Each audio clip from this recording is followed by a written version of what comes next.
What's going on, Colts Nation? Appreciate you joining me for another video where today I want to talk a little bit about the expectations for the Indianapolis Colts in 2024. Now, the draft hasn't been here. Free agency, free agents could still get signed. There's still some good free agents out there that could end up on teams, right? Quandre Diggs is an option. Justin Simmons is an option, right? Stephon Gilmore, maybe he's an option. Who knows?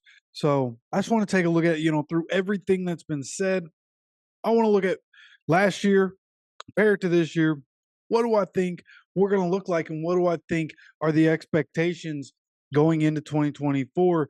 Because honestly, man, like I understand a lot of people saying, we're not going to be very good. I've been there, right? I've had some videos where I overreacted a little bit and said, what are we doing? We're going to be so trash.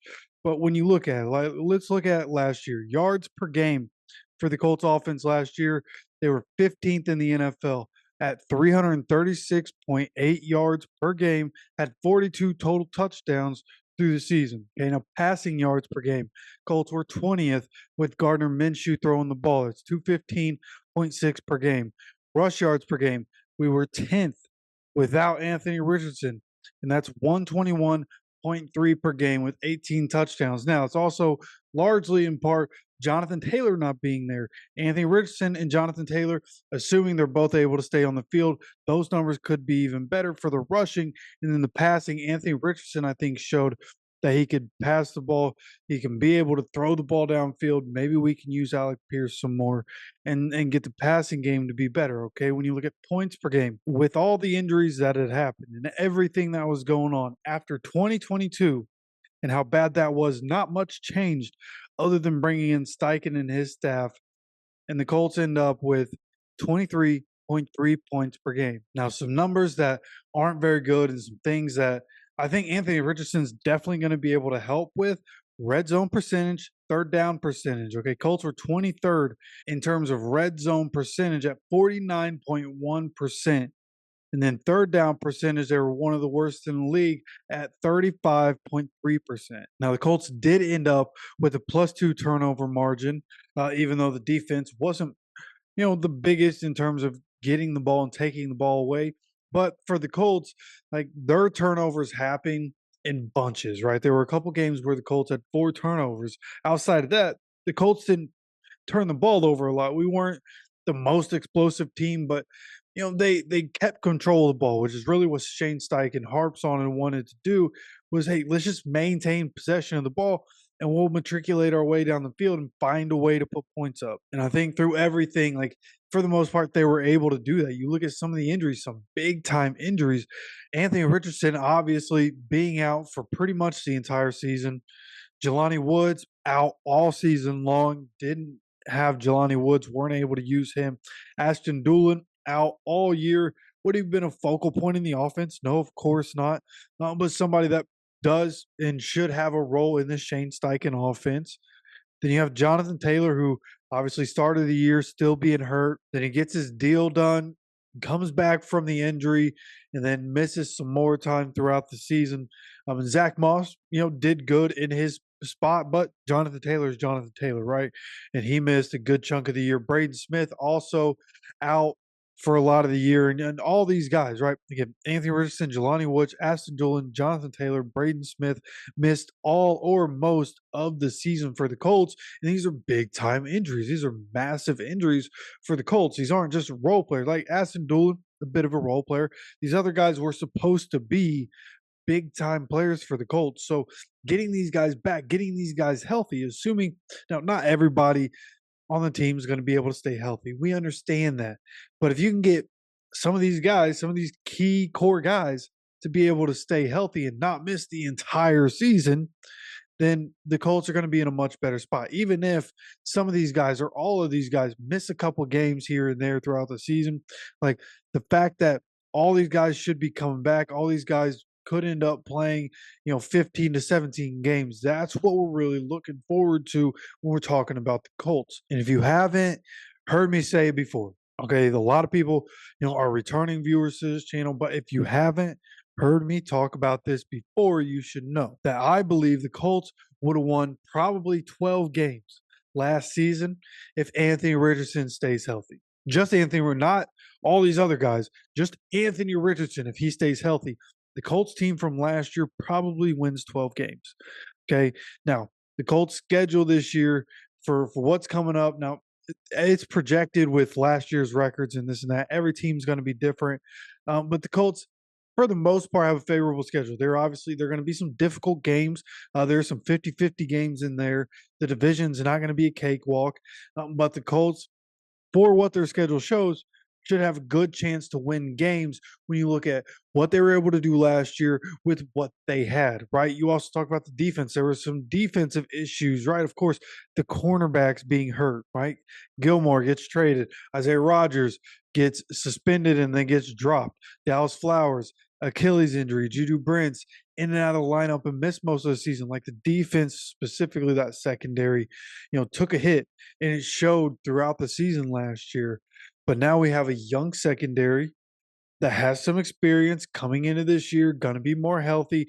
You have to assume at some point, in some way, they're going to add to that room and try to get somebody in there, whether it's a veteran, whether it's a rookie, no matter what it is. A lot of people thinking it could be Cooper DeJean. It would make a lot of sense. We're going to talk about him tomorrow. So make sure you subscribe with notifications on so you get notified when that video comes out. But for me, I just think the Colts have a better chance at winning a lot of games than people may be giving them credit for, right? You look at some of the odds for the Colts coming up this season, right? To win the Super Bowl is at plus 5,500, understandably, right? You're going to need to see if Anthony Richardson can stay healthy. This team didn't make the playoffs last year.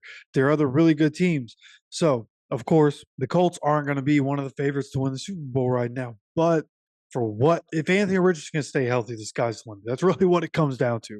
If Anthony Richardson stays healthy, a lot of things can happen for the Colts. Can we win the Super Bowl?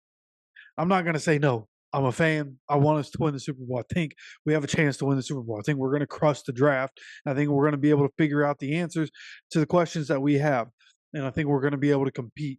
So for me, like plus 5,500 win a Super Bowl, I'm not going to bet on that. I wouldn't say anybody should bet on that. But if you wanted to, those are the odds on FanDuel to win the AFC plus 2,500. Then to win the AFC South, it's plus 320. So the odds makers are still giving the Colts a decent chance to win the AFC South. The Texans are only at plus 100. So the Colts aren't far behind in terms of the odds. But the Colts are also third in the division in odds. Titans are the only team under the Colts, and they're at plus 650. So, which is pretty long odds. So the Colts have a chance to be able to do it. And honestly, I think the Colts are one of the more dangerous teams, right? When you look at what they were able to do last year, you look at what they have going on this year, re-signing a lot of their own guys. I get that. Joe Flacco coming in to be a veteran presence for the quarterback, even though he's talked about he's not going to mentor him, but they're going to spend a lot of time together, and Joe Flacco's going to answer questions that Richardson has. So in a way, he's going to mentor him, but like he's not coming in to be the mentor. He's coming in to be the backup quarterback, and I'm fine with that from Joe Flacco. All right, bringing him in, bringing in Raekwon Davis on the defensive side again. We'll see what other additions happen. We'll see what we do in the draft. There's going to be more to this. This isn't a prediction on what our record's going to be. That's going to come later in this offseason. But this is just me coming out, letting everybody know that I understand what we're all talking about. It looks like the Texans are putting together a Madden roster. I get it. But if you'll remember, during the Andrew Luck era, Grigson was putting together what looked like a Madden roster, and we never got to a Super Bowl. Okay, just because there are a bunch of names doesn't mean it's all going to come together. Now, Texans are a scary football team. They have a lot of talent on that team right now. I'm right there with you, but I think the Colts have a lot of talent too. The guys that the Colts re-signed from their own team are some of the best players at their position in the NFL. These are really good football players. Colts have a lot of good football players. Colts have some really good coaches right now. So I think the Colts have a really good shot to be one of the better teams in the AFC, one of the better teams in the NFL. And going into the 2024 season, I think people are going to sleep on us because that's what they do, right? Small market team, been kind of irrelevant for a little while, to be completely honest. So people are going to sleep on us. Let them sleep.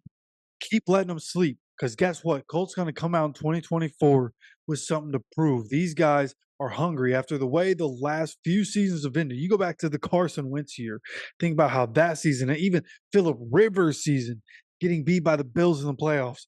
2021, Carson Wentz season where they lose in Jacksonville, get throttled, and don't make the playoffs. Then you go to 2022 where they just never really get over that loss from Jacksonville in 2021, have a terrible year with Matt Ryan at the helm. And then coming in 2023, you get new coaches, you get new quarterbacks, and all of a sudden the switch has flipped. And coming into this year, I expect growth. Okay. I don't expect this team to just stay the same.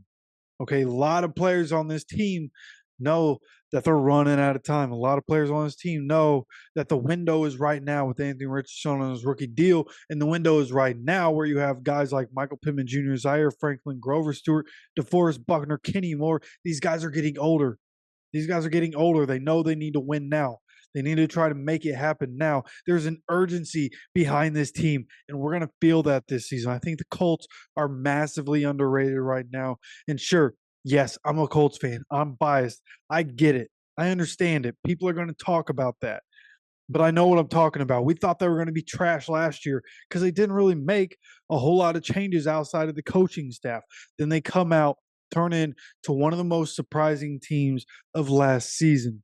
So coming into 2024, I expect better. I expect a lot of these young guys the experience to take over and for them to be better. I expect us to be better in a lot of different ways with the continuity on both sides of the ball and within the coaching staff and with the new coaches that were brought in. I have a lot of faith in that we're going to be able to figure things out. So I think the Colts are going to be really good. Of course, I'd like to know what your opinion is at this point. Do you agree with me? Do you think I'm out of my mind thinking that the Colts are going to be better? Okay, I know you're going to talk trash about Ballard. Ballard doesn't change. I get it.